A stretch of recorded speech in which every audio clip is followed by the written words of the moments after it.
শফিকুর রহমান আজকের এই সম্মেলনের বিশেষ অতিথি বাংলাদেশ জামায়াত ইসলামীর সহকারী সেক্রেটারি জেনারেল রংপুর দিনাজপুর অঞ্চলের সংগ্রামী পরিচালক জনাব মৌলানা আব্দুল হালিম, অন্যান্য বিশেষ অতিথিবৃন্দ, জেলা উপজেলার স্থানীয় নেতৃবৃন্দ, সম্মানিত সুধী মণ্ডলী, সাংবাদিক বন্ধুগণ, প্রশাসনের দায়িত্বে নিয়োজিত কর্মকর্তা কর্মচারীবৃন্দ,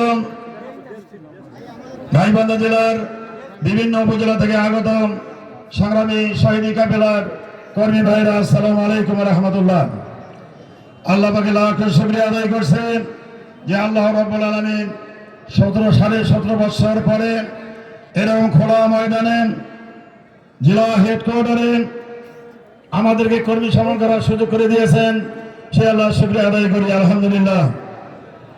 সম্মানিত ভাইরা, আমি প্রথমে সেই শহীদদের রুহের মাগফিরাত কামনা করতে চাই যারা 2006 সালের 28 অক্টোবর থেকে শুরু করে আমাদের জামায়াত ইসলামের 504 জন নেতা কর্মীকে শহীদ করে দিয়েছেন।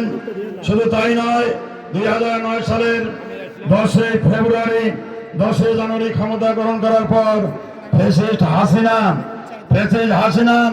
পিলখানা হত্যাকাণ্ড সংঘটিত করেছেন।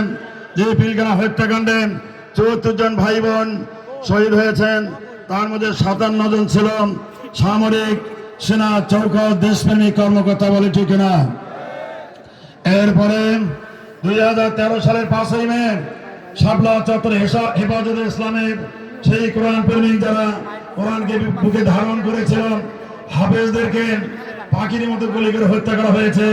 এই সকল শহীদ এবং জুলাই বিপ্লবে 1 জুলাই থেকে শুরু করে 5 আগস্ট পর্যন্ত প্রায় 2000-এর অধিক আমাদের ছাত্র জনতা শহীদ হয়েছেন। সকল শহীদের রুহের মাগফিরাত কামনা করি। এই সকল শহীদ